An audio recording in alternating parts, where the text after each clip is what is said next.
Did you know that suicide is the 10th leading cause of death in the United States? In September is Suicide Prevention Month. Here at Start Your Day and all day on BNC, we're helping you identify the warning signs so you can reach out and help your loved ones in need. Our mental health and wellness expert, Jane Marks, is here to help us all possibly save a life. Jane, there are certain risk factors for the Black and brown community, right? So tell us about those.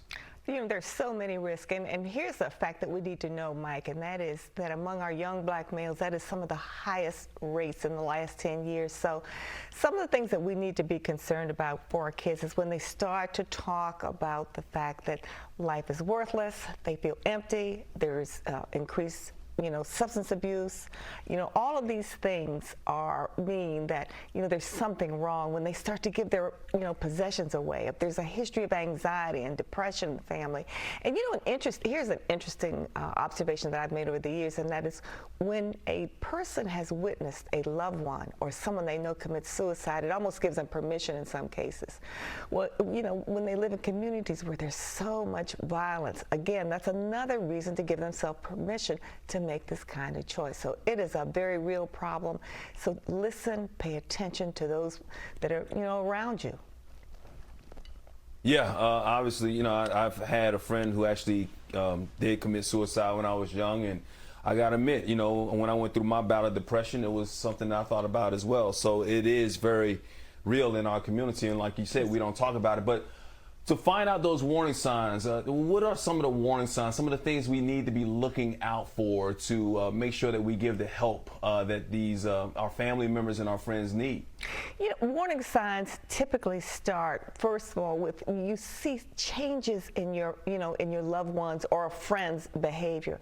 They start to give things away. They start to say, you know what, life is not worth living, or they'll leave notes, or they have access to lethal weapons. Yeah, they withdraw from life. It's interesting to me because a lot of times they can appear happy on the outside, but let's take like comedians. Those are people that we typically hear about. All of a sudden they start to isolate. You see very different changes in their behavior. Now, family members see sleep disruption, they see irritability, sometimes they see anger, lashing out, or sometimes they see withdrawal, but they know that something is wrong. It is when they start to give those things away and talk about death, or let's say you've had an unimaginable loss, or there's some history of sexual assault. Because I fear for these young girls who have gone through these experiences and then begin to talk about it. And when you find, or if there is, significant depression in their history, all of these could be potential triggers. And for the month of September, and I'm glad we're talking about this today, Mike, because it is Suicide Awareness Month, and it is a time we need to pay attention to, particularly those of us of color, because historically that is not something we talk about. We talk about it after it's happened, not before. Jane, there are times when a lot of us, and not just us, but I just think people in general, I can think when a lot, especially comedians, because comedians, they have a lot of dark history with them, right? But they always seem to make everybody else laugh. So they kind of mask what they're going through with laughter, with humor, and it comes out of nowhere. So is there anything that we can look out for when it comes to somebody who does a really good job of putting on that facade, putting on that mask, and making it seem like they're so happy? Because how many times have you heard about somebody who's committed suicide? I'm like, wow, I never thought that this person was upset or sad about anything. If you see a shift in how they normally function, and to be able to say to a family member or friend, there's something that's amiss here, please go and check. If you have a gut feeling about a situation, then act on your gut. Make sure that you reach out to that person, reach out to a family member, or in some cases, suppose you don't know them. I've seen it happen where clinicians have witnessed things on television and have actually reached out to the family and said, listen, you don't know me, but this is what I see, and please take action in this situation. And if you're close to that person, to say to them, listen, something seems amiss. Don't you think we need to get, some people are afraid of therapy. So what I will tell families, look, let's get medical clearance on you. Let's go talk with your primary care physician. I'm a little concerned. I'll go with you. And so that's a choice, a proactive choice you can make.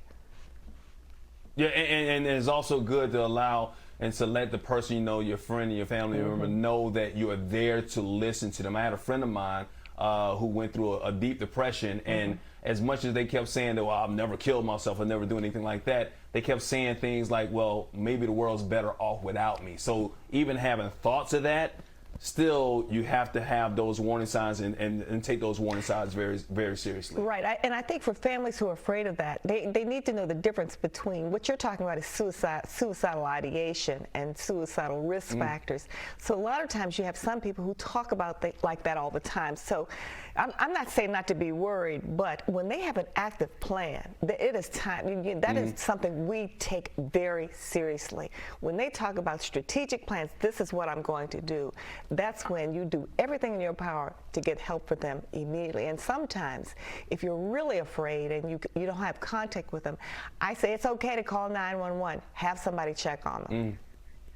Yeah, Jane, thank you for giving us the signs and giving us your thoughts on this whole situation. It's something we need to take seriously in our community and, of course, around the nation and every community. Absolutely. Jane Marks, thank you for being here with us on this Friday. And if you need help, don't hesitate to reach out. The National Suicide Prevention Hotline is 1-800-273-TALK. That is 1-800-273-8255. Please, if you're having those thoughts, please speak to somebody. There is somebody there to help you.